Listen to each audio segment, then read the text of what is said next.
Hey guys, I hope everyone is doing well. I'm just shouting out. I'm waiting for some people to come on in. Hope everybody's doing well. How you doing, Brinks? How's your day going on? I'm good. Just need a second.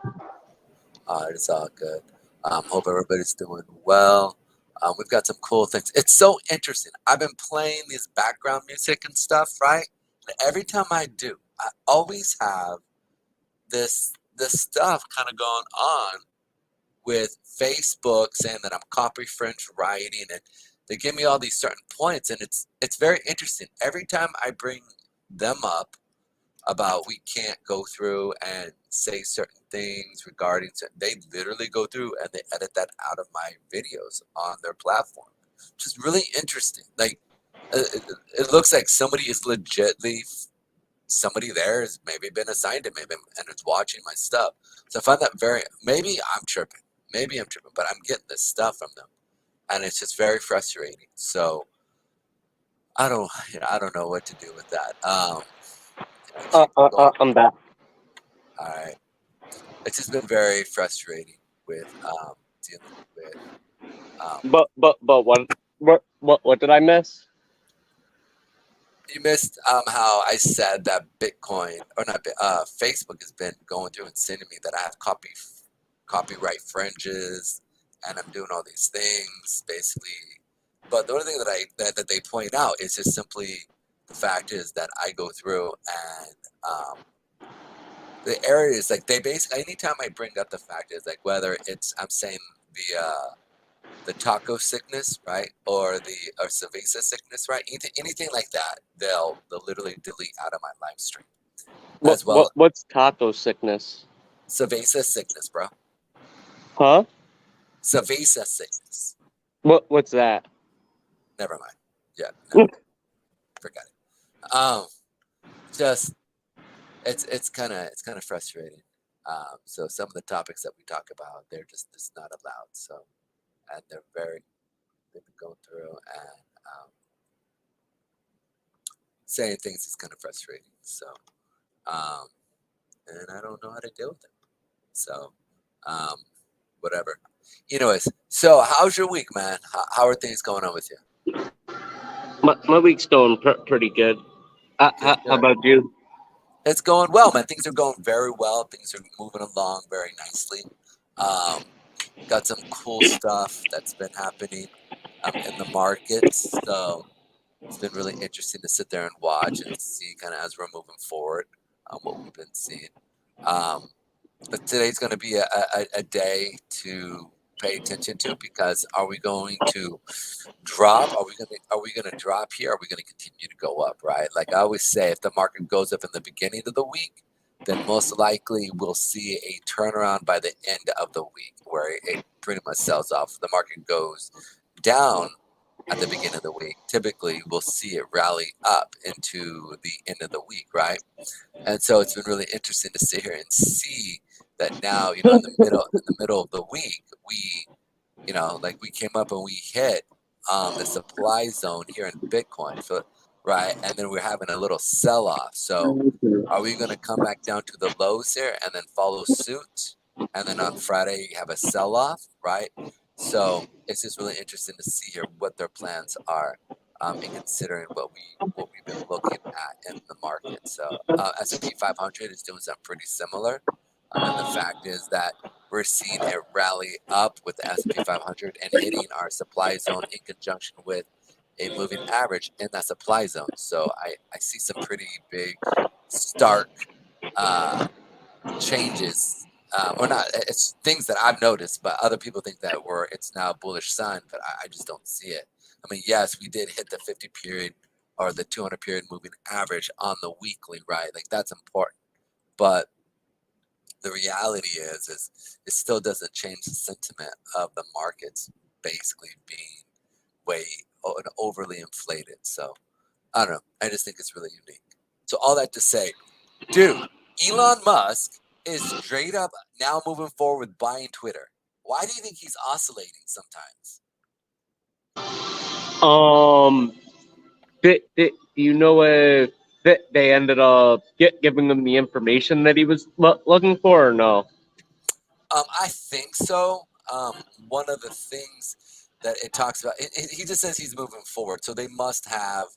Um, they've given him the information that he wants. So it's really he is saying that he wants to go through and cancel out all the bots. You know, that's one of the biggest things that he didn't like. It's just how botted it was, and it really doesn't have that many users as he thought it was supposed to, right?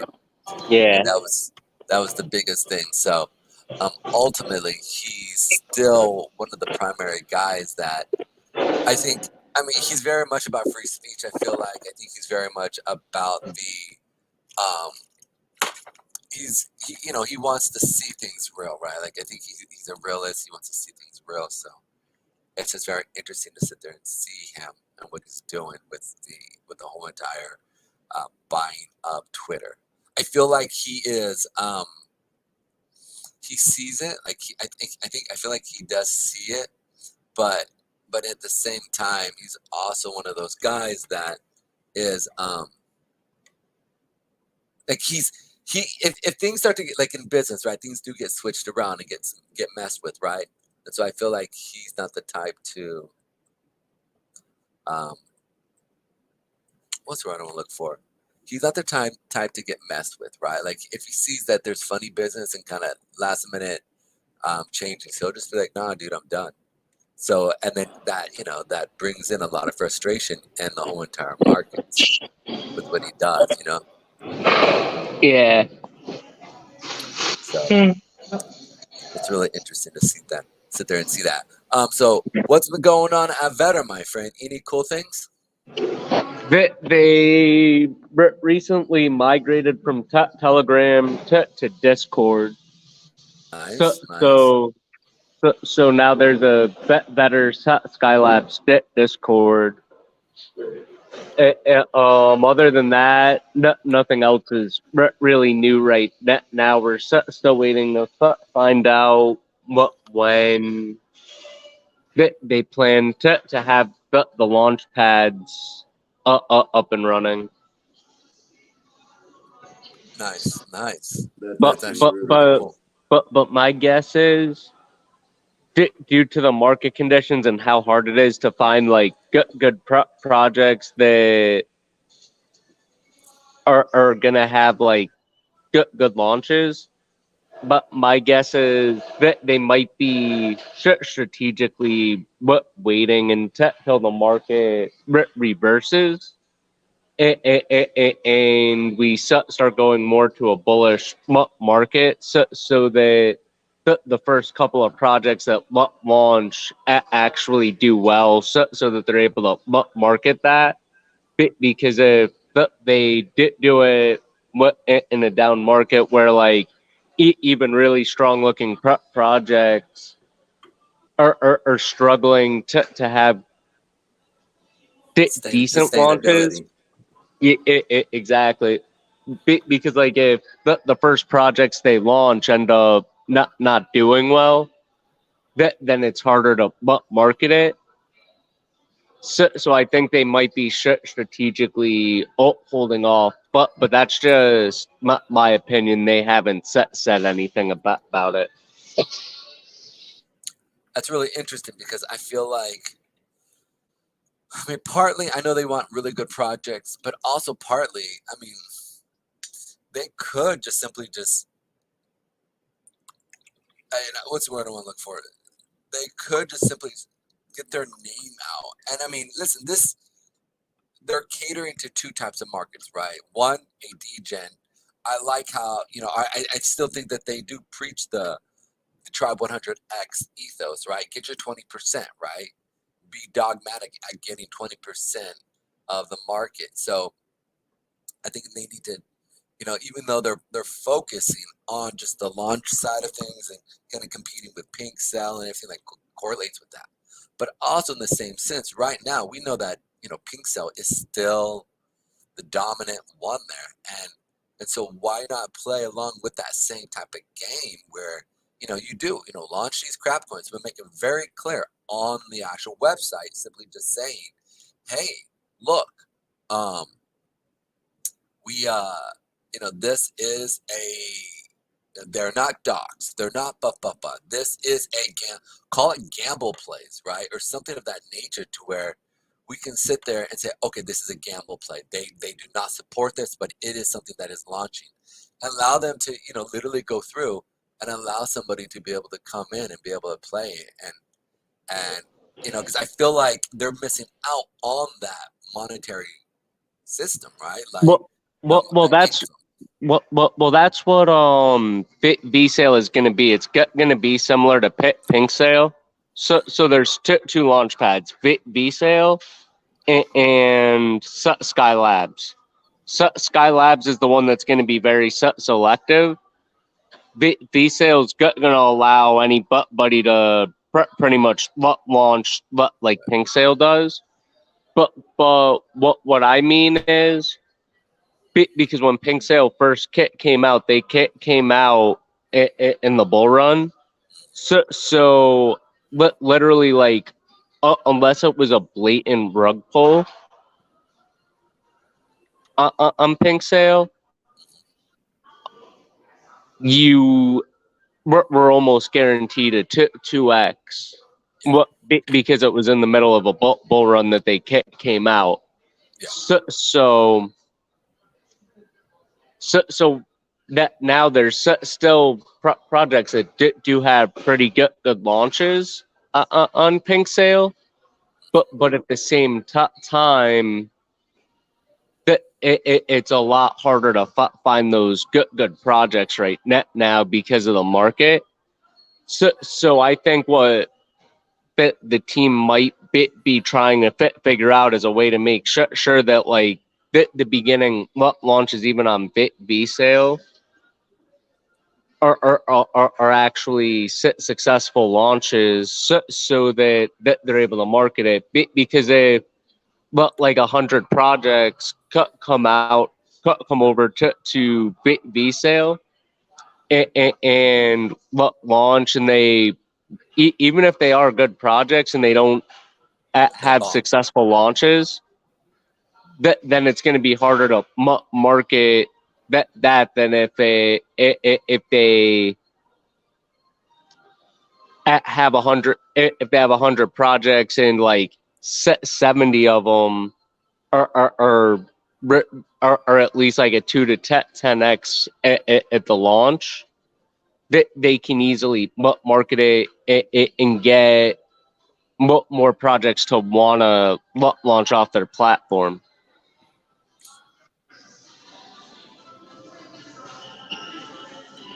I think I think there's see, this is where, like, I guess I would say, man, look, just get people to come in. I want them to have revenue so that down the road, when we do have a bull market, right? Like, yes, like, Pink Cell came out in a bull market. He timed it, or they timed it well. Okay, they timed it very well on how to get in. I think he was just lucky, but I think he also realized, like, okay, I probably do need a launch during now, because once, and I don't know the owner of Pink Cell, and if you know him, I'd love to have him on or just to talk with him. But I think what would be really interesting is to sit there and see. I mean, like, for example, like, the time to acquire something, right, and to buy something out is during a bear market, right? This is a lot of times what banks do. I mean, we see this going on with a lot of the venture capital funds right now, right, and decentralized exchanges as well, right, going through and buying up really good projects that are doing really crappy right now, right? And then during the bull market, that that really basically value play that they bought, skyrockets and goes up, and they get, on traditional finance 10, or maybe even like a 20 or 30x, right?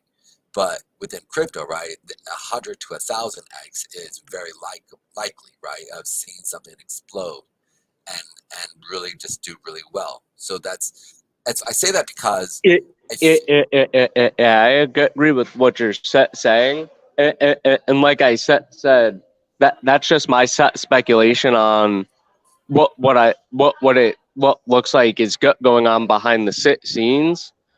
But there also were a couple of hiccups with like the staking and stuff for Skylabs, so that kind of put them on a little bit of a backtrack type thing as well.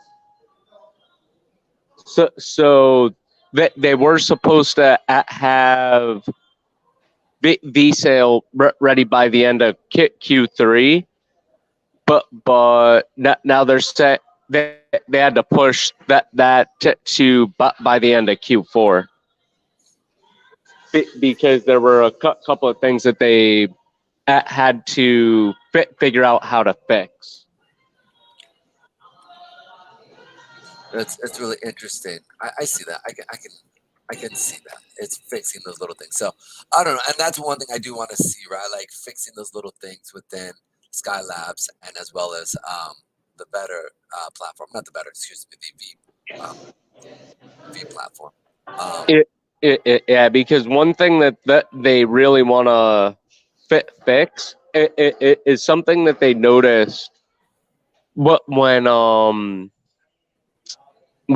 when Skylab's token launched. What was that there was an exploit in the Pancake Swap router that allows snipers to add a little bit of liquidity, but before the actual team does.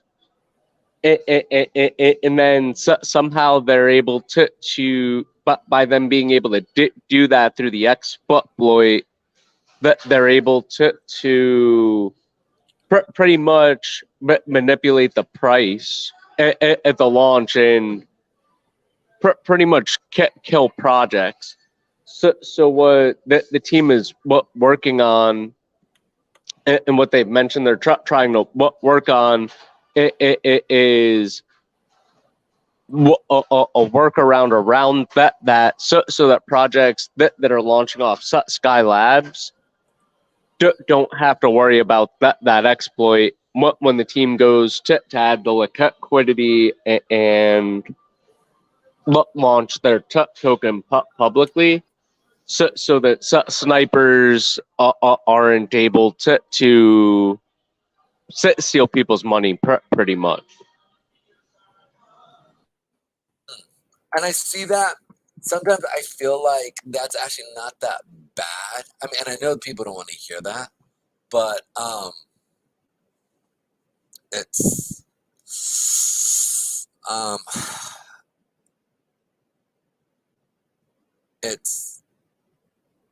I mean, I see pros and cons to the bots, right? And so there, it's not just one way or another. You know, some you know for projects, you know, the sniper. I mean, if you just simply add, you know, the like if you get in like right now, right? What happens is the bot comes in, it puts perfect, it places itself perfectly right. So you have all these buys, blah blah blah blah. But it still brings in money into the cofferdam of the project when they're buying and selling. You know what I'm saying? So it's like, it, Depending on the type of snipers, but like there are some snipers that they have very malicious intents on big launches, and they can literally rug pull a project because of the exploit, because they're able to put it. I don't fully know how it works, but from what Jeremy was talking about on one of the AMAs, what was literally if they didn't bait the bots with fake tokens until the bots were pretty much impatient. The people running the bots got frustrated with not getting into the right project. That they literally could have but made the price go way up and then actually go but below the pre-sale price. because the amount of money that they made off the actual pre-sale, or not the pre-sale, but the sale itself of the launch, and then they have X amount of money to be able to It, sell off to push it below. yeah, and then on top of that, once that happens, there's literally nothing that the team is able to do to fix the project because once somebody steals the liquidity, that there's no money that unless the team has a bunch of money and they're willing to put their own money into it. But if somebody steals like a few $100,000, I don't think any team would go out of their own pocket and put a few $100,000 into a migration.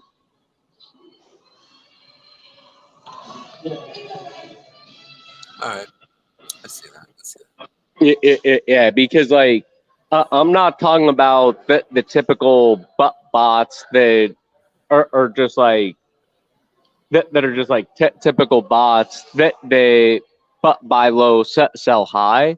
I'm talking about these extremely advanced bots, where like they're putting in $100,000 to pump up the price, and they're getting in on the first block, and they're actually adding a little bit more liquidity to force the price to be even higher, and then they dump as soon as people start buying. Okay, I see. We also have another guest. Hey, Adolfo, the man on the street who's working. Come on in, man. I see that you are in the studio, so come on in, man. Um, we have a few people coming in today, so I'd love to hear from you. See what your thoughts are about crypto today. Come on in. Come on, talk. So that we can hear your voice, my friend. Come on in. Um, they will need. It says for your actual system, but that they you need to connect your microphone before I can add you to the stream. So connect your microphone. Come on in, man. If you're gonna come on in, come on in. If not, I'll kick you out and just listen to me on the live stream on the actual YouTube channel. Um, but yeah, but um, what do he's Adolfo's the man on the street who's the working man. He's out there grinding away and sees crypto as the way to further his posterity and be able to buy a house and live comfortably in retirement. So he is not that crypto has, not that he has all of his investments in crypto, but he does have both, right? Investments in the traditional market as well as crypto. While at the same time, every day he works and he goes in, he slaves away, and he's working for the man. So we'd love to hear your voice. Come on, Daniel. Come on out. Come on out. If not, I'm just going to have to remove you, bud, until you can come on in because I do have other guests coming in on the last up to a certain point. All right, bud? Uh, So, one of the things I do want to bring up as well is so there's a new report that basically says that the Middle East and North Africa crypto markets grow more than any other region in 2022. Basically, we're talking 30 to 40% growth, or excuse me, 40 to 50% growth. Northeast or the Middle East and North Africa basically is this region right here, basically right up in this area here, basically from Morocco, pretty much. And forgive me, this is not necessarily. You can see it's loosely said, but pretty much from the Morocco area all through here through the Egypt, Sudan area here. This would be considered also a little bit maybe mid Africa, but this is really the more up in this area here where we see that we've had some major growth, almost 48% growth in this area of people buying and selling within DeFi and buying crypto. And then the next part, which is 40%, is actually South America, the Latin America here, where they see a ton of people buying and selling crypto as well and using it to exchange Bitcoin, Ethereum of an actual currency where people are actually doing real business in. So it's really interesting to see that many nations out there are really using some, using a lot of stuff. When it comes to North America, they actually see a 36% jump in 2008. Not 2008. I don't know why I said 2008. A 38% jump in 2022 here. So that's another interesting thing to see the adoption growing comparative to what we saw in numbers. I will actually get the numbers here in a minute, but I was given this link. I subscribe to a bunch of news sources here, and so it's really interesting to see that this thing popped up, and it really kind of gave us a good little analysis of what's going on. It's actually from Chain Analysts, and basically it's just the report is basically the Middle East and South Africa. It's pretty cool. But I sit there and say that, and I'll read this here. The Middle East and North Africa, MEMNA, may be one of the smallest crypto markets in the 2022 Global Crypto Adoption Index, but it's also the fastest growing. MEMNA-based users received 566 billion in cryptocurrencies from July of 2021 to June of 2022, 48% more than they received the year prior. So that's pretty big in regards to the growth potential of it moving. And we know many of the northern African nations here are, there's a big Muslim population. And so crypto can be a bit iffy in regards to the religion based off of certain aspects. But we also know there's been a lot of destabilization, or basically destabilization of a lot of those nations there with wars and things that are kind of going on. So it's really interesting to see what's actually going on there. A lot of civil unrest in many of the nations here. So it's really kind of crazy to see that Bitcoin does allow them to be able to. And I say civil unrest meaning not necessarily wars, but we're saying the dollar going up and then their currency going down or struggling to interact and exchange in business, right? So that's actually really interesting to see that business monetary trade can actually go back and forth through crypto. And I personally think that's what we're seeing it and increase in, why we're seeing it in these areas here. But we'll see as we move forward, and as well as we see the same type of thing within South America, or the basically Latin America here. So it's really interesting. Mexico, I know we've also talked about making, or there was some type of proposal of, I think it was in early June or May, where they were talking about considering making Bitcoin the national currency as well. So like El Salvador did. So it's been really interesting to see what's going on and the predicaments going on there. Also, go ahead. That would be interesting if they did that here too. Highly doubt they would, but No, yeah.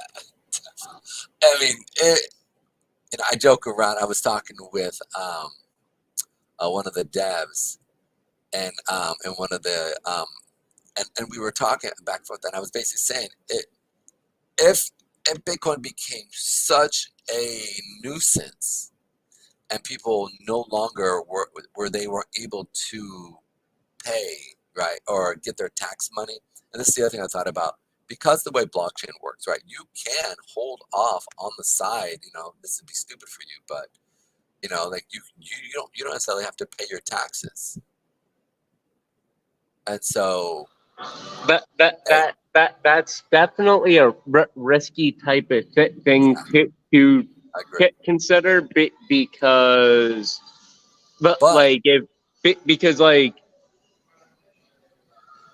because if you buy your initial crypto through Coinbase or anything that KYCs, then the government can actually track where you sent it to, where you sent it to from there. But obviously, like if you're not making that much, then you might slide under the radar. But keep in mind that they're pretty much militarizing the IRS with 80,000 new people, and they have to be ready for a gunfight pretty much in order to get a job. So it's definitely a risky type of thing to consider. That I feel the 80,000 new IRS members are pretty much to try to put an end to people getting away from crypto tax. Well, it's really funny. You bring that up. When I think about that, like, so I know that over the next 10 years, right, they're going to be given that money, right? And so they're going to start building up. And that's not going to happen all of a sudden, right? And what I find more interesting is this. And I think since we've seen, what we've been seeing going on in the world, remember, we're dealing with people, right? Like, I got this fly flying around my office here, and it's driving me nuts. I actually thought you were just like clapping, just like to wake people up, to No, wake me up. you sleeping, my friend? Wake up! It's 11 o'clock. Get moving. Get to the gym. But no, I say that because it's not going to happen overnight, right? And we're dealing with people who are doing jobs, and so I don't really see, like, people are afraid that they're going to come in with guns and stuff like that, and say, you need to do this and do that. I can't. We're dealing with Americans, right? Like, it's not like we're dealing with other countries that really, have a really huge globalization mentality, right? Where it's like, okay, give to the state what the state is due. I mean, the majority of America is like, I mean, I'll put it like this: 30, I think it's 38% trust the government overall, and that's really more of the older crew. The younger crew, like um, Generation X, Generation Y, Generation Z, and now Alpha.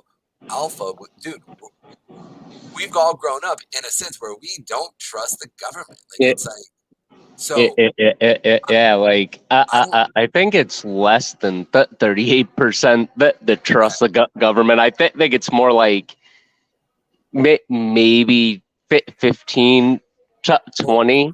that's But our generation, but I'm taking over all of this. The no, I mean like in general, because like I really feel that what they put out there it is um it is manipulated numbers. But like pre-COVID, it was probably about 40 to 50% split.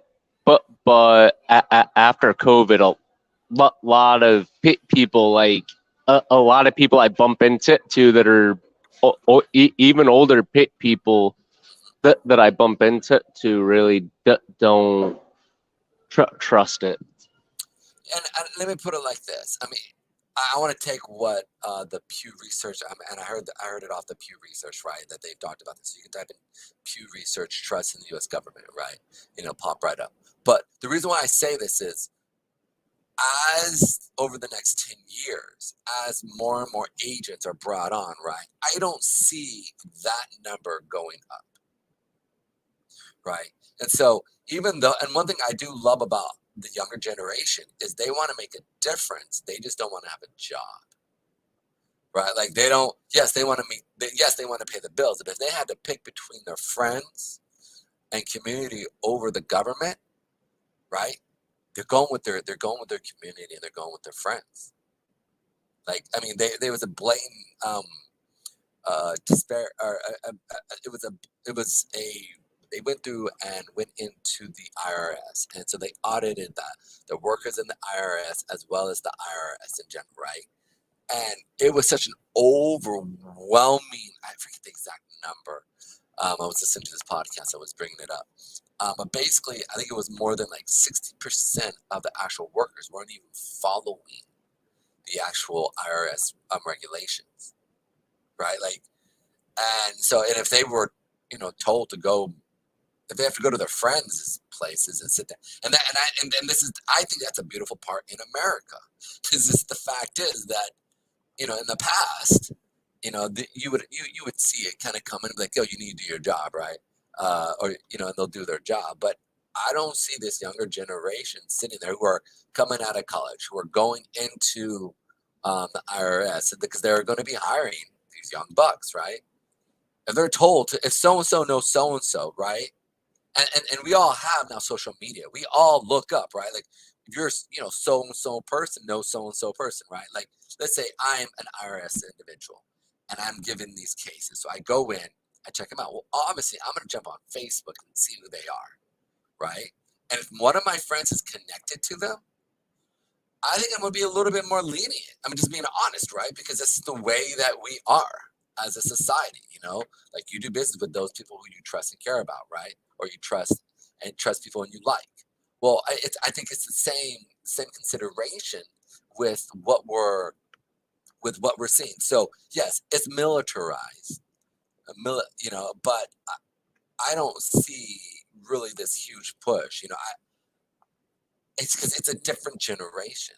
We have a different generation of kids, and their mindset in. Well, I'm not sure. Do you know why I say militarizing the IRS? Yeah, because they can carry guns now, and they can. Yeah. Yeah, I know. Yeah, but even that part even is like you're saying you're gonna tell this bookworm. And forgive me for saying this, but a majority of my friends who are into tax and stuff like that, they're into books. They're not gun-toting individuals. They're not. You're gonna say, carry this gun and go in there and handle business. I don't see that. I mean, they're gonna be like, okay, like, all right, cool. And then, like, 90% of the time, they're gonna leave it in the car. They're not. You know what I'm saying? Like, again, you want to. I personally am thinking about like these individuals and going, unless you go into. I mean, it'd be really interesting to go into the the colleges right now and all the majors, and going in and seeing, like, what are your guys' thoughts that the fact is that you are going to be, you're going to be a tax professional, and if you work as an IRS, you're going to need to carry a gun. Like, wait, I'm going to be a police officer? No, I just want to do taxes. Like, how is that going to work? Right? Like, true. But yeah. I do have to get going in about 5 minutes. No worries, my friend. No Just so worries. you know. It's all good. It's all good.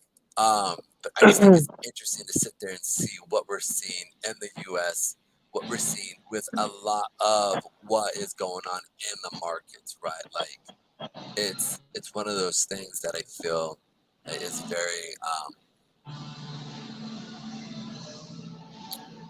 I just think it's interesting, to sit there.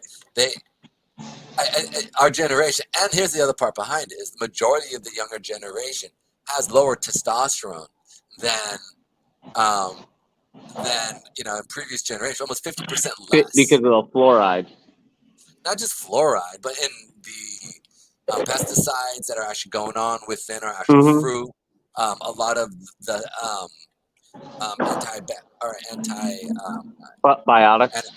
antibiotics that are fed into a lot of the meat that you're eating. Like, there's just so much there that it's literally, making our generation have less testosterone. I'm just saying. I'm just saying. And so, as we move forward, I just can't see them going in with a gun and going, "Give me your money," right? Like, I just don't see that. But It's interesting what's going on with Luna Classic. Oh yes, let's talk about that. It looks like their burns are helping create a pretty stable floor. It's and how much are they? It's like 0.2% of every buy, right? That they're actually going through. Speaking of, I think that's what Binance is doing, but I think other exchanges are doing 1.2%. that's crazy, man. 1.2%. That's insanity, man. That is, yeah. I mean, it is. We're seeing some decent stabilization within Luna, and I Mm-hmm. think the other part behind it as well as this is, I Do, think, do you know what else is interesting about that, though? In a way, it actually opens the door for coins that have a buy and sell fee to actually get listed on to actual exchanges because now yeah. the exchanges can't say we're not able to accommodate that after they accommodated the burn for Luna. Oh, that is interesting. I never even thought about that. Because it's been just one big farce then that they've actually brought in just so that they can bring in more fees. Yeah, because like the only reason that I feel that they're accommodating it is because Heavily invested. the exchanges lost so much. The exchanges that held Luna Classic, well, Luna at the top time of the crash Was it $100? ended up losing millions, if not billions of dollars. Yeah. I mean, So dude, so like so like they need to help with bringing the price back up so that they actually benefit themselves. So it kind of like force their hand in a what way? I mean, dude, within, what was it, within a week? So 1, 2, 3, 4, 5, 6, 7, 8. Within 8 days, a week and some change here. It went from $80 all the way down to sub zero. I mean, sub 001, right? Yeah, Like that. I mean, they are. Yeah, I can totally see that. That's actually a great point to actually bring up. Is the fact that they almost need this. Like, how much money have they lost on this? That's a real I big. heard that I heard that but I'm not sure the exact numbers, but I heard Binance lost like $1 billion from that crash. Yeah, I would have assumed, like, Do Kwon. I mean, Do Kwon was a great communicator. He knew how to talk with people. He knew how to. He was very charismatic, Uh, right? Like, I don't know. I think he was a con man. whether he was a con man or not, he was still very charismatic, and he drew in a lot of people. Yeah, he was good at building trust. Yeah, But and so, go ahead. Sorry. but like from what but like I've seen clips where like he's actually pretty much like made jokes about rug pulling Luna. Oh, he might have. I'm not saying that he didn't or he did. Yeah, I mean, that's not my call. Well, my point is this: is that he was able to get people to trust him, right? And so yeah, all these major exchanges went through and literally invested heavily, heavily. I mean, when we consider, I mean, the start of Luna, right? Like, it's it was nothing. It was literally I forget exactly what it came off, but like they came, they were nothing 2 years ago, right? Like, and they just exploded, right? It just exploded and did really well, and so a lot of people made billions, if not billions, right? They came down in here, and this is when at $7, $6, right? And so to yeah, see this huge, this huge increase of all the way up to At least 117. It's a lot of money being made. And on top of that, all the money people were making fit through staking it for like 20% in UST. Yeah, yeah. But Pedro, I gotta get going. All right, my friend. You take it easy. I'll see you soon. Many blessings. All right, guys. So that Adolph, I'd love for you to come in, man. I see you there in the green room. If you want to come on in, even private to chat, just let me know what your plans are. That would be cool. I see that you're here, and so yeah, buddy. Just let me know what you want to do. I see that you. It looks like you are trying to come into our actual show here, at least for me, and what I see. So I'm gonna send you the invite just to the show. Um, here we go. Let me give this to you. You can check this out here.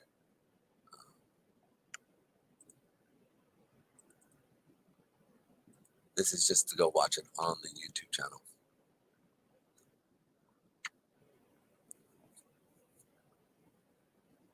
All right, guys. So we're gonna jump right into this part here real quick, so we can just jump right in. Um, check out these coins, and then get going.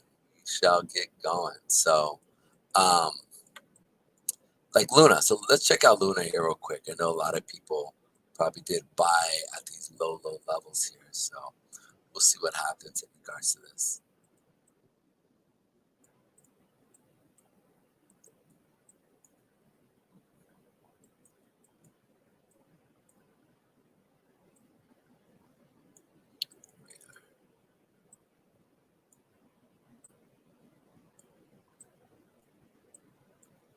So we're seeing some pretty strong movement within Luna here.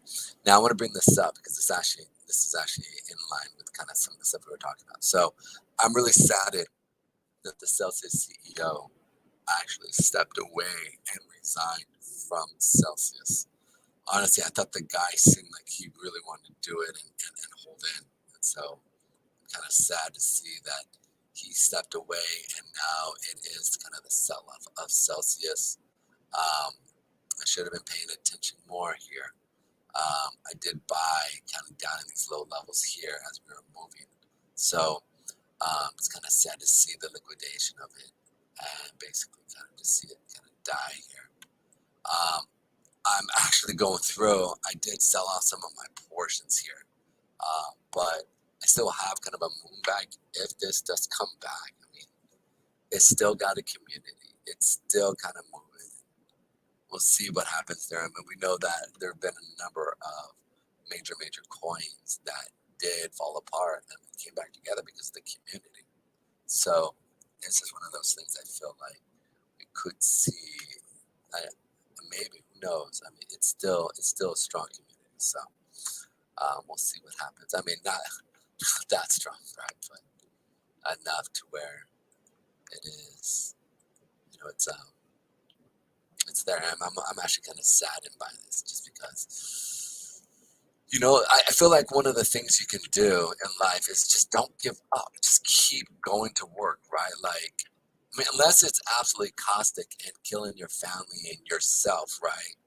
But sometimes just going to work every single day helps, right? And that's where I feel like,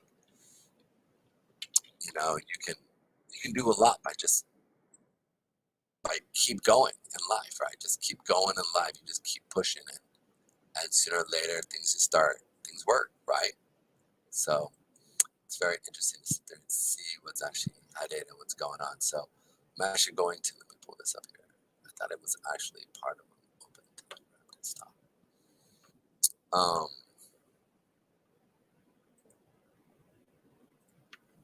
there we are. Come on.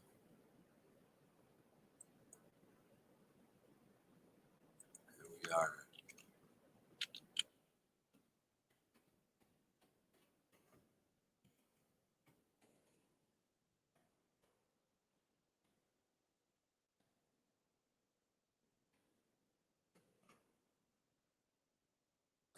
They have actually removed themselves from Telegram. There they are. All right. Network chat.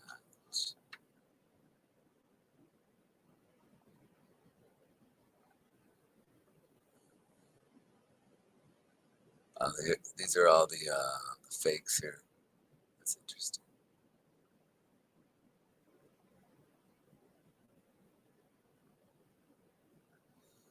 That's sad, man. It's just kind of sad to see what they're doing. I wish they would have. I just wish they would have just kept going. That's just it, man. Just keep fighting. You know, if you keep fighting, you keep moving forward. You may be, a quarter of an inch every single day, but you're still moving a quarter of an inch every single day. You know what I'm saying? Even if you're getting pushed back, I mean, you never know what life happens, right? And they were getting strength. They were coming back. So I want to say I'm sorry for that, guys, for bringing that up. And I did buy at a low level, so it's kind of sad to see this kind of come through here, and find out what actually happens there. So as they keep moving forward, we'll find out what happens and what becomes of them. All right, guys. So let's go ahead and go into the charts here real quick. We can move forward. So let's go ahead and type into here. And I mean, and the reason why I say is look at Luna. Like Luna, this is what blows me away, right? Like Luna, it should have never like look at this. Like their founder and everything really messed up, right? And look, they're still fighting. They're still moving. So like they haven't given up. And so I feel like it's something that can be, it's anything can be salvaged and move forward if you just keep working, right? Just keep working, keep moving forward. It's just sad to sit there and see them kind of give up. Anyways, so but Luna here, still fighting, still grinding, still moving ahead, and never say die here. So I congratulate that community and keep pushing forward, man. I still think that um, potential 003 is very much plausible, easily plausible to come back up 003. I know that I put that in here for the my area, my zone. Actually, I think it was up in here. Was it even further? I know there'd have to be some major burns, but I mean, here, that's what it is. Excuse me, it was 3 cents. 3 cents here is a plausible supply zone area here. So that's an area I think would be very interesting to see if it does get up there. I mean, who knows? I mean, 2-3 years, it's possible. It is possible to see what's going on. It's gonna be really interesting to see if they can come back up here during this bull rally that we're kind of feeling right now. I was kind of shocked that they were selling off while the market was pushing up.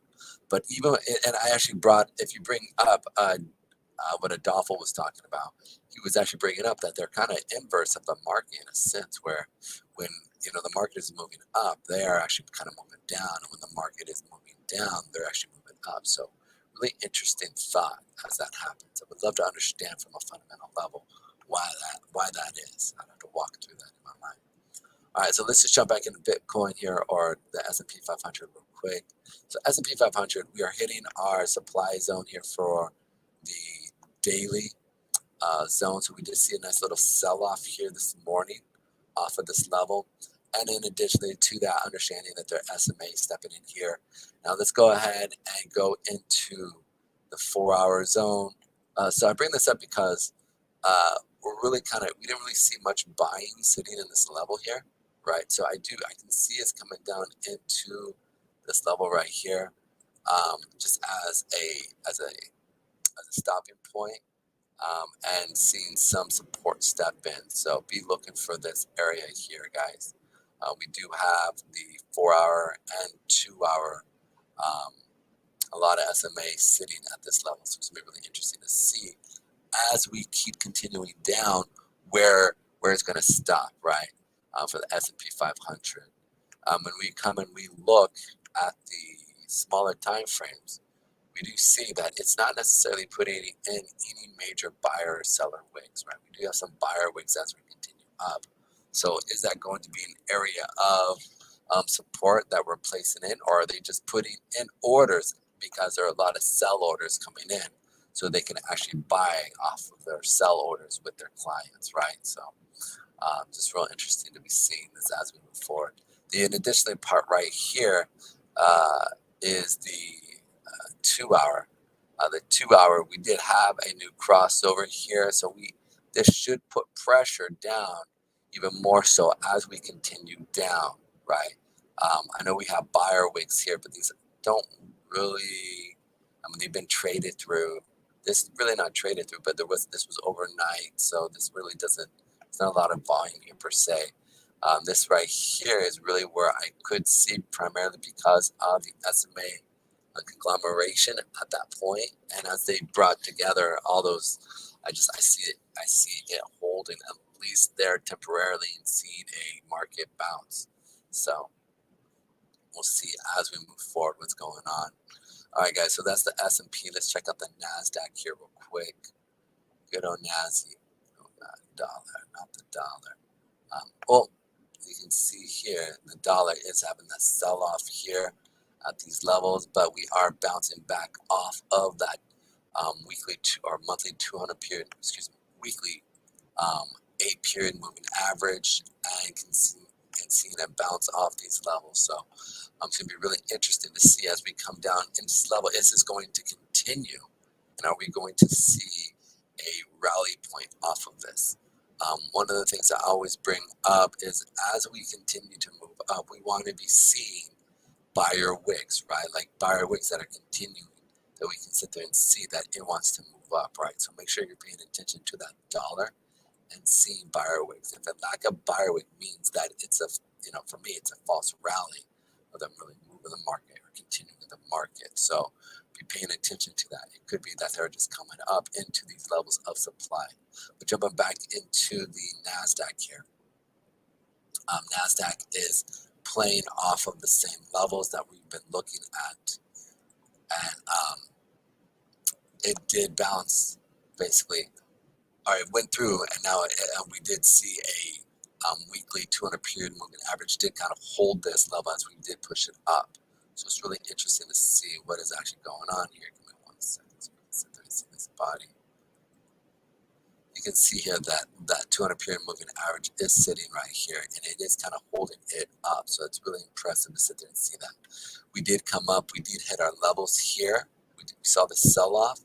I thought there would be probably more of a stronger, but it really did. It came up into our higher level here. And so we are seeing a nice little sell-off of the NASDAQ coming from our upper level here. Let's go to this here real quick. So nice little area here where we're seeing a sell very similar to what we're seeing with the S&P 500 as it's moving down.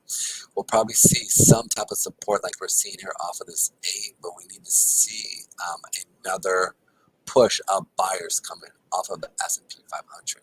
Like I said, we did hit that S&P 500 level up in this same area here for the supply zone.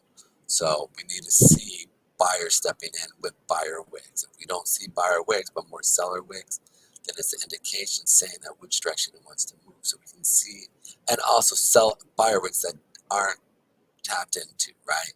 Because you can see this stuff has been tapped into. There's nothing real fresh in these levels. So, yeah. But one thing we don't see is we don't see seller wicks as it's moving up. So a lack of sellers means that they're letting the buyers kind of have their way until they want to start pushing. So we'll see what happens there. As we see here, we do have some higher time frame SMA sitting in here, so we could see another turnaround up at the 11,545 area. I'm on a macro view as a trader. I see this right here, these levels bouncing And I'm actually gonna remove this level here now. Boom, remove.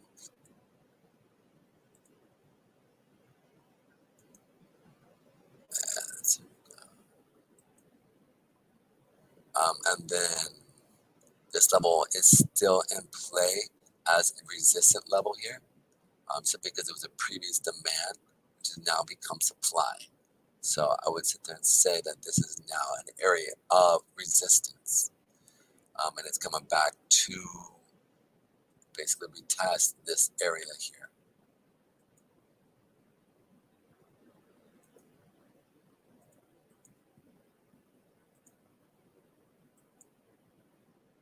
So this area here is now more resistant level, and you can see how it came in into this area, and now we're starting to see a little sell-off. So we'll see what happens as we continue up. But we did hit our daily zone at this level here, so this is kind of cool. The other thing as well is if this does continue and we don't see the 8 hold here, we'll see it come back down into that 11,162 area and most likely finish off and come and retest this 50 period moving average on the monthly here as it's sitting here. Primary reason why it'll probably do that is because it wants to stop out everybody else who's long here so they can get all these positions and be able to put their clients in. So just be ready if we do close below that 8 period moving average again. We're coming down here to these levels, so we'll find out what happens there. Let's go into the Bitcoin. Bitcoin is again showing some strength coming in, bouncing off of that 8 period moving average. I do see us if we did close above that 50 period moving average, but we did tap our zone here. So if you did catch that trade, congratulations. Yeah, we're starting to show some strength coming in, and we're showing pretty big strength here when it comes to that daily wick. It's showing pretty good strength.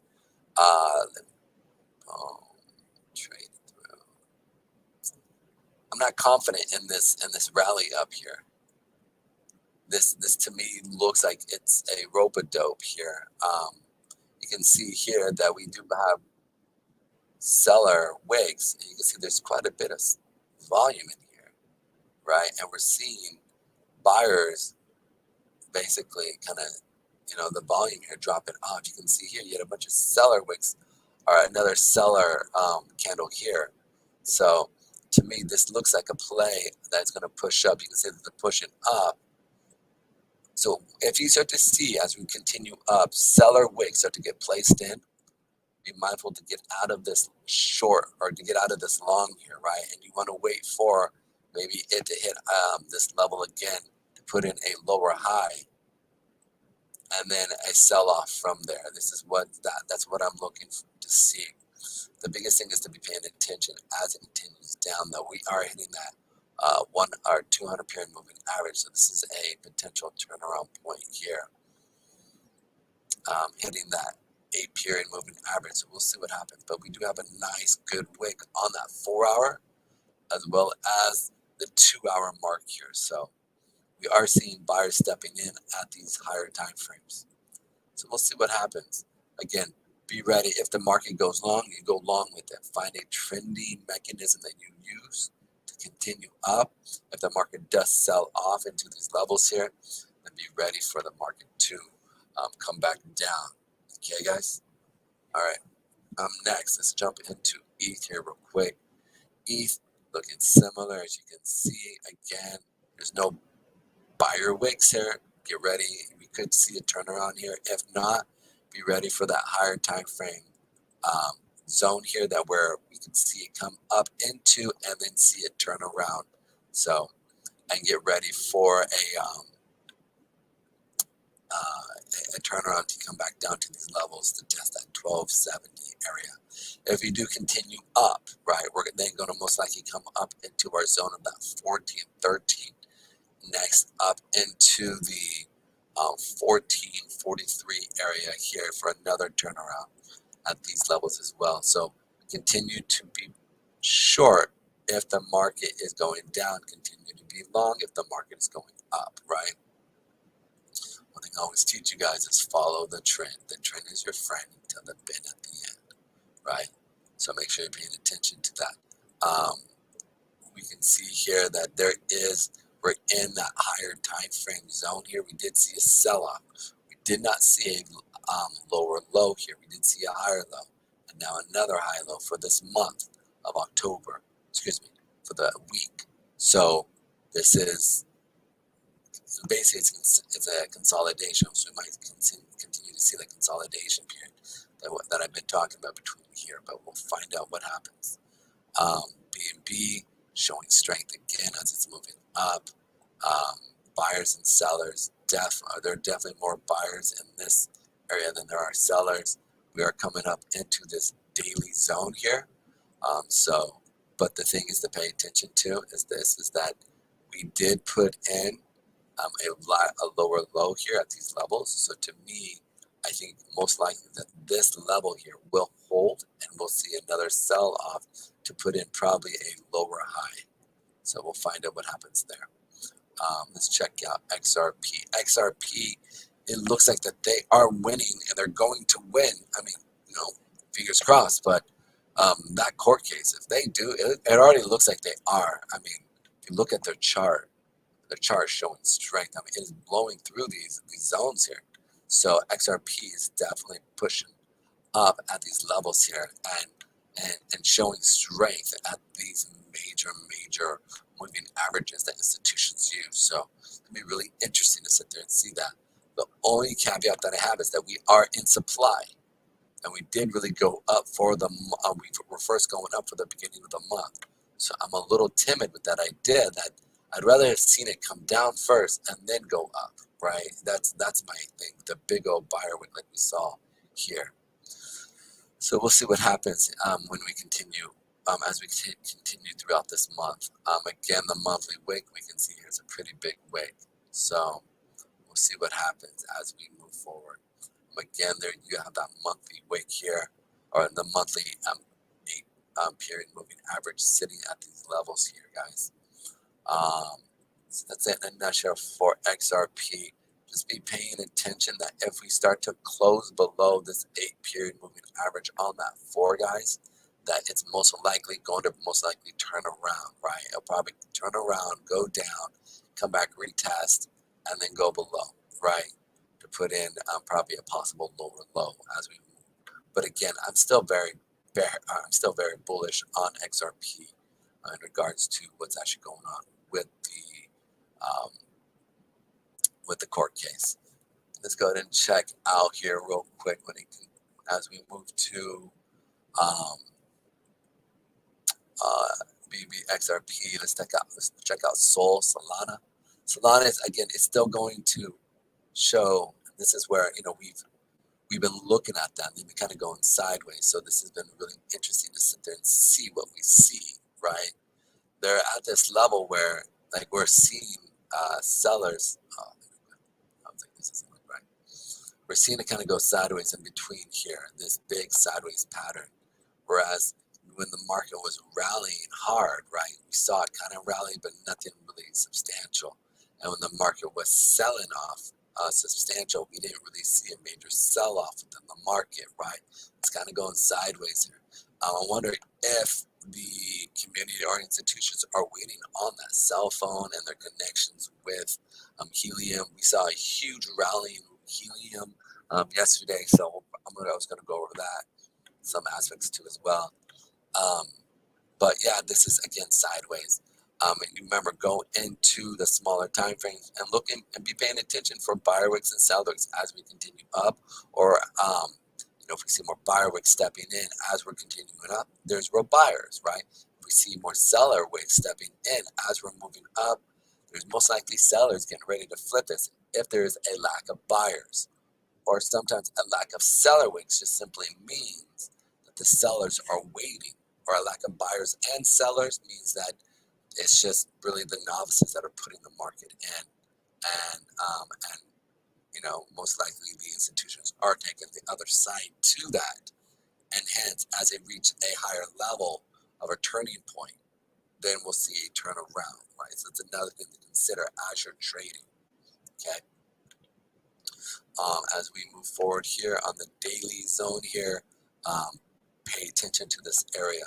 Again, we did, as we sold off here, we did put in a higher low. So to me, that indicates that we might see a peak above here and then do another sell-off. So be mindful of that, guys. Let's go ahead and go into ADA.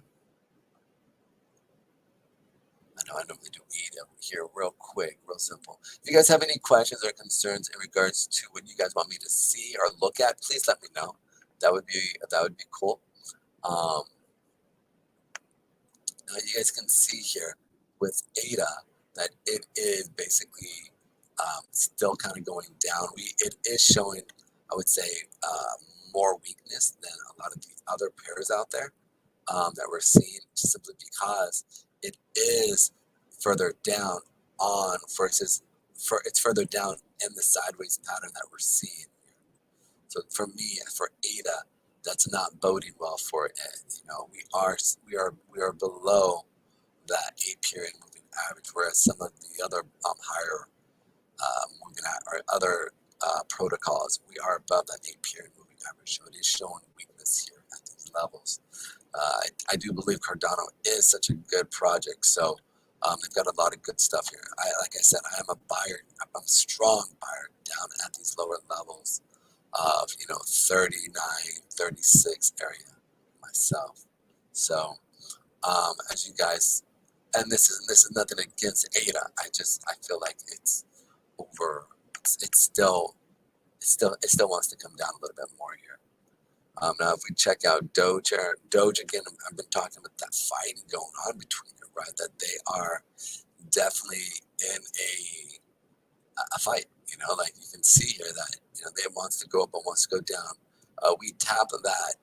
We tap the 20-period moving average here on the weekly, and you can see here that it now is selling off. But again, if we look at that daily candle, it did put in a good buyer wick coming off of that 50-period, finding support off the 50-period moving average as we're moving up. So that 50-period moving average is at that 6 cents mark. We did tap that 20-period, which is basically sitting at the 6-7 mark. So it's real interesting to see us kind of ping pong off these levels here, guys. Yesterday was a strong move, a real strong move with Doge, right? I thought we'd probably see a breakthrough this area here. So this is real interesting. I need to go back and watch the video here. But we did push this up, and we came down and tested that 20-period moving average, which I said most likely if we come down and blow through this area, I do see us touching this and seeing a sell-off off this level, because if we look at the weekly, that weekly has been following that 20-period moving average pretty strong. So it's going to be really interesting to see right here what happens. Are we going to go and push through these levels? We'll see. We will see. If we do see it, guys, be ready for this other higher time frame 200-period moving average sitting on that weekly chart. And right here, we also have a supply zone at that 7 cents. But again, I'm going to put my own view is I am still a buyer down at these levels, right? And so I want to see the market show me that it wants to move higher. Like it's going to find support. It is, and it's going to put in buyer wicks, right? Not seller wicks. So that's really what I'm looking for. That's the mindset that I would say. Let the market prove to me that it wants to move up, right? Right. If I'm looking for a buy and hold for myself, right? If I'm looking to buy Doge, I want to buy Doge at its cheapest point for my long hold, right? And so for me, I'm sitting there looking at this going, oh, I want to buy down in here, and if not, down in these levels here, right? And then that's honestly how I think the banks think, right? So we'll find out what happens there. No bank is ever going to sit there and look as if it is. It's just not going to be. They're cheap by nature, right? They don't want to buy at these high levels, right? I feel like, and I think they know that they can get the levels down at these lower levels. So we'll see what happens though. But again, we did bounce off of that 20-period moving average on that weekly. And so we're still sitting and within the monthly wicks here, guys. So, which was the previous month, we sat in a doji level, and so there's definitely some indecisions moving at this level. Um, we had that 50 period moving average sitting at that 6.8 cent mark as well. All right, guys. So for myself, like I said, I'm impressed with Doge. There is a war going on here. There are buying and selling going back and forth. So we will see who wins. Let's check out Dot. Dot here did have a nice little sell-off. It did get below that 8 period moving average. Oh, that was the other thing I want to bring up. They are above, again, that 8 period moving average. I'm glad I brought that up. And they are kind of starting to trend. So if this does start to trend, we need, we need a few more candles to come in and really, what am I looking for? We need to see some more conviction above that 8 period with a stronger trend with that 8, at least for myself. Again, whatever you use for your moving or for your trending mechanism, make sure that you are following that. Remember, the trend is your friend. Make sure you're using the trend on the smaller time frames. Now we look at Dot. Dot is fighting off of that 8 period moving average. We are below currently right now. You can see here that there is a lot of sellers in Dot, right? We don't really see a lot of major buyers stepping in Dot. Now, they have a great protocol and they do a lot of good stuff when it comes to interoperability in regards to what they're trying to set up with other coins and other organizations. So it's not like they're a bad coin. It's just that their coin is weak right now when it comes to the charts. The only thing I bring up is this: is that there is no seller wick here, right? So if they came down first, what most likely will they do? Move back up. So when I'm looking at that, I'm seeing that there are really no sellers stepping in. And as we're moving up, we were seeing buyers stepping in as well as sellers stepping in. So again, there could be simply them playing and trying to bring in buyers and sellers so that our novices, buyers and sellers, so they can put in a position down here.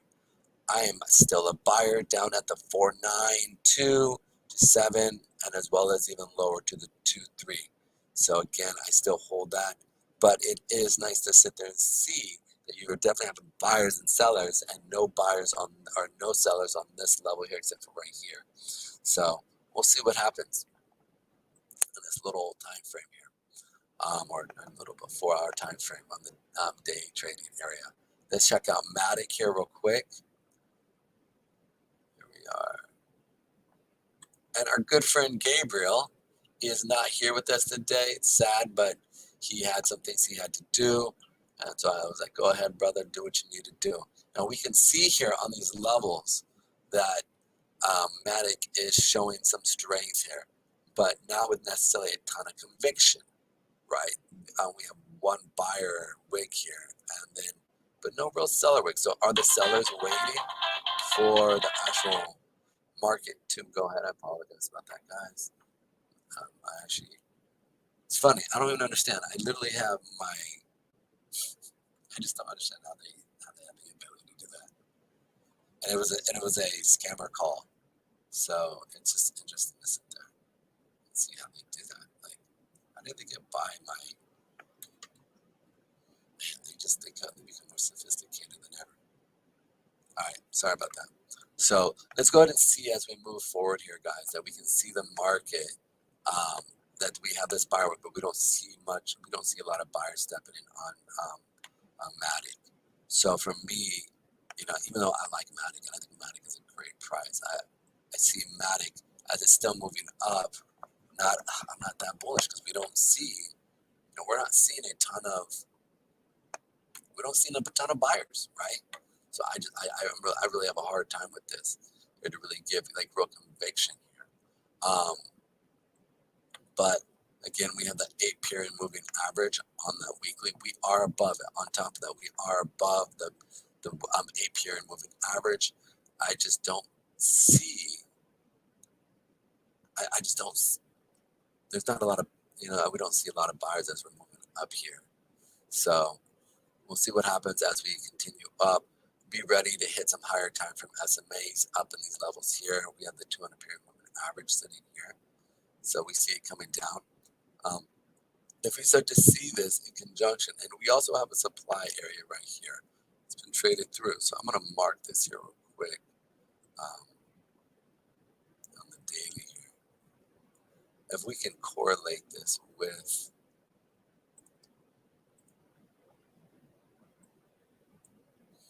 this kind of weekly, are we at a weekly? Nope, this is not a weekly zone here. So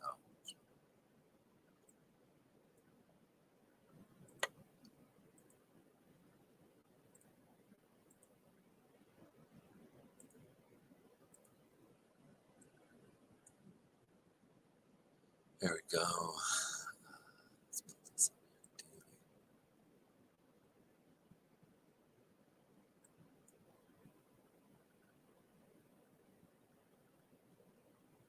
Boom.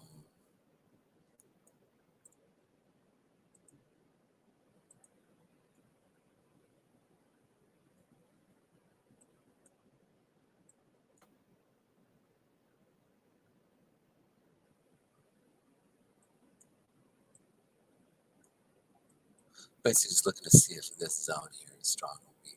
It's looking fairly weak, but the thing is, the reason why I put it here is because we do have that 200 period moving average coming in on that daily pretty hot and heavy here. So that's why I'm looking to see where we would see a turnaround at these levels here. Let me remove this stuff here real quick so we can clearly see what's actually going on here.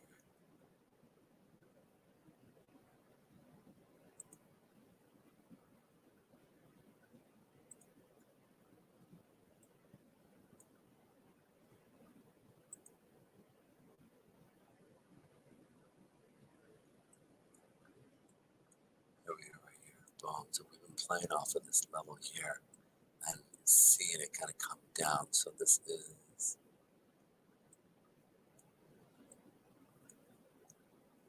these levels. So we're definitely playing off of this level here.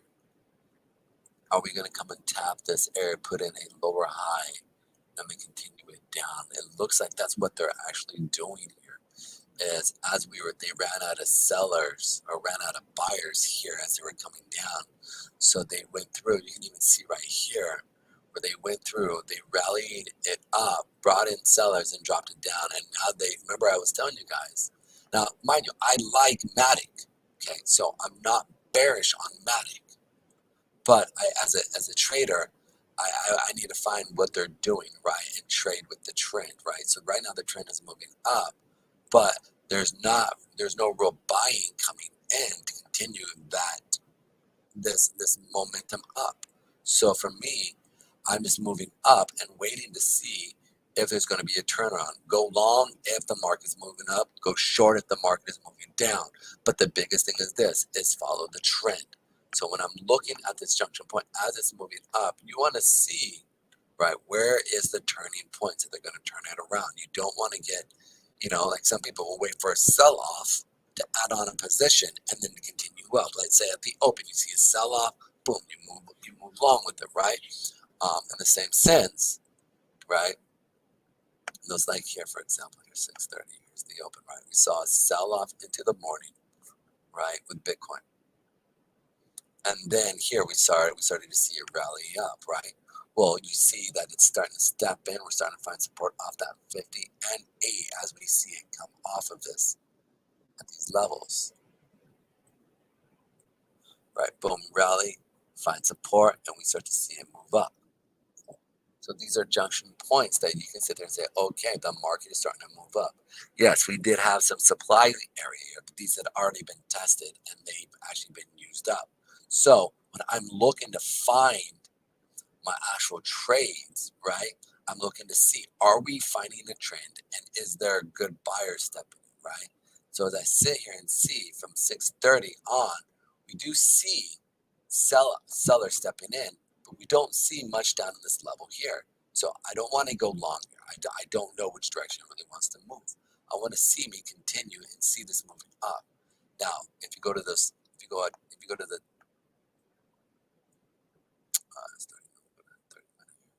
we go to that 30-minute mark here, we can see here that the 30-minute mark on the 6:30 open here, right? Boom, rallied up. We hit a higher time. We did put some seller wick in, but we're coming down from the 7 o'clock, which is that hour chart. From here, from the 7 o'clock, you can see that we came down and then we tapped above this. So now I'm sitting there looking at this going, all right, are we moving up? We'll see what's up. But that's, I was looking primarily at that 5-minute, seeing are we trending, are we moving up, right? We saw the buyer wick stepping in, pushing the market up from here to here from that 7 o'clock mark, and now a sell-off. So this is where you would be looking to kind of gauge and where they enter at these levels here. As we're moving the market and continuing up. Right now, I don't think we are. I don't think we have a lot of conviction to the upside. I think we have more conviction to the downside on Matic. All right, guys, that's it in a nutshell. Let me go over the last little bit here as well. I keep having somebody from Tron who keeps reaching, not Tron, a promoter who promoted Tron wants the coin Moonrock to actually. He wants us to go through him to promote, and so it's been really interesting to sit there and see it, and so I sit there and I go, So Tron, I used to really be really big in Tron and really check it out. It's really interesting to see Tron finding support off of that 8-period moving average on that daily, and we are in the 50-period moving average coming into it. But we did come down, put in a decent buyer wick here. So it's really interesting to see what's actually going on here. We do have seller wick stepping in at these levels. So are they going to continue to let Tron rally higher? I don't know. We'll find out. But I know that we are hitting that 50-period moving average. Let's check out helium here real quick. HNT. Where is it? HNT. Oh, I thought I had HNT here. Give me 1 second.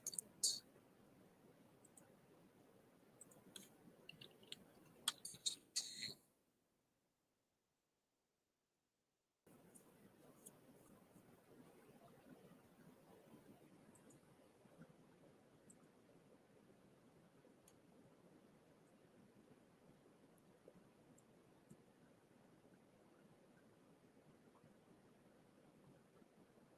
There we are. Oh. So HNT had a pretty big day yesterday, as you can see. It did push through that 50-period moving average, and we do have some pretty big moves here that it's actually moving up out of. So sitting pretty nice at these levels. One thing I do bring up is the fact is that we did not put much of a buyer wick at this level, but it did find support off of that 20-period, or excuse me, the 50-period moving average. Let's pull up on the monthly.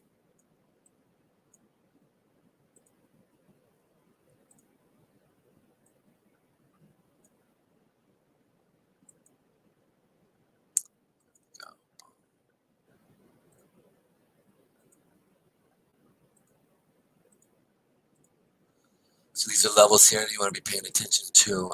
You do have a monthly supply zone right here, guys. So, and that is where this moving average 8-period. So it might be tapping. It might want to run up into that 10-cent mark here.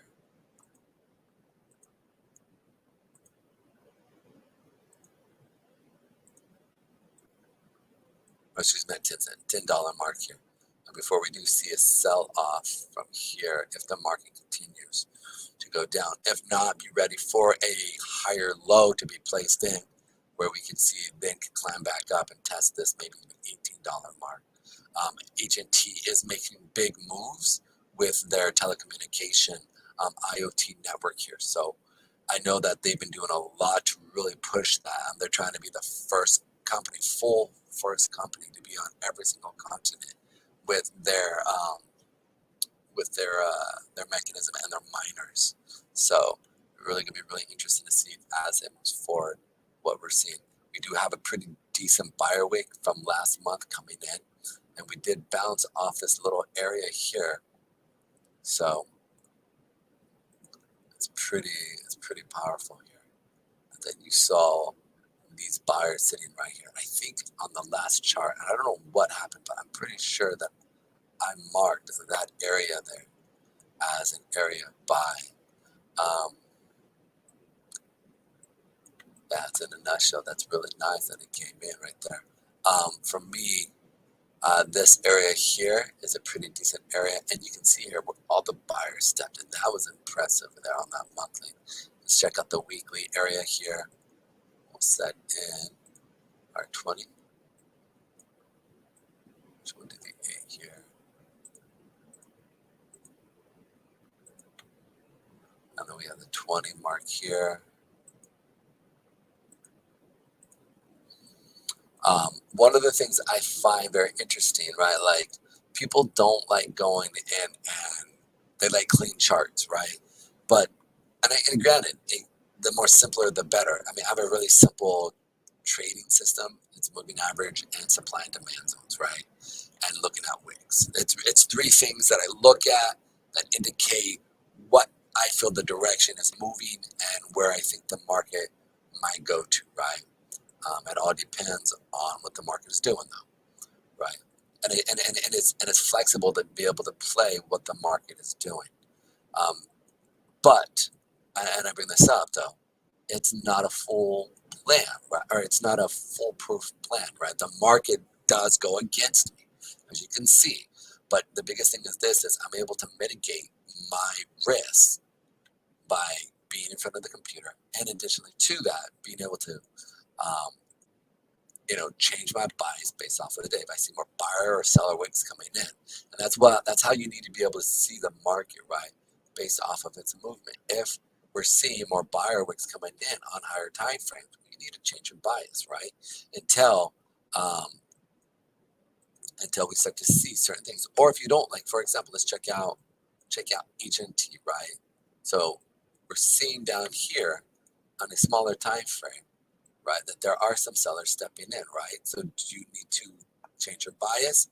We're going to see if we're able to play off of that 8-period moving average. If that 8-period does not hold, then I change my bias based off of my movement. If I see a real close, right, below that 8-period, well, guess what? I'm going to change my mindset and start to say, all right, are we coming down to where there might be sellers, or are the sellers going to step in? Well, there's a big seller right here, but you can see here that, down here it came and bounced off of, but now we only see 1, 2, and then the rest we started seeing some seller wicks. Here we start seeing buyer wicks, but the thing is we see now, and this is all conjectural. This is my view, but as we're moving the market, right, I would think that they're just trying to set things up.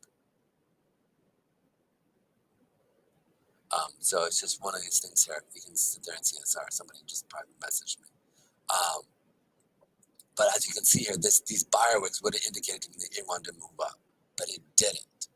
And now it's looking like it wants to sell off here, right? So where's the next junctional point? There's some buyer wicks right here, and or down in these levels here, right, where I see more buyers down at these levels here coming back here. So that's in a nutshell. But the biggest is all predicated off: do we close above this 8-period moving average, right? And that's my trading mechanism. That's what I use for my own trading, right? So that's it in a nutshell. Yeah, really interesting stuff that's going on with HNT. They had a huge rally here, so it's really interesting to see what they're going to do from these points. Is it gonna run all the way up to here? I don't know. We'll see what's up. All right, guys. Thank you for coming in. Appreciate every one of you guys for checking me out. If you guys have any questions, any concerns, please reach out to me. If you want me to go over any type of coin, do an analysis of anything, you guys can always reach me at Moonrock Coin by basically just going into becoming a member of our Telegram, and then just basically put me on as Pedro Garcia. You'll see I'm there. I'm in the lounge, or I'm in the actual project. In addition, I'm also in the Ninja Lounge quite a bit, and also Coin at Brian's Coin Launch Lounge as well. You can find me there as well. So just reach out to me, ask me to go through and basically um, ask me questions, and I'll be willing to help you out and check things out for you guys. Right? I'm gonna put in Moonrock's um, official Telegram um, link there, so you can find us, so you can find me there. All right, guys, thanks for your time. Appreciate it. You have a blessed day. Remember, stay green, meaning if the market is going up, go long. If the market is going down, go short. All right, guys, many blessings, or stay out. All right, guys, many blessings, and have a good day.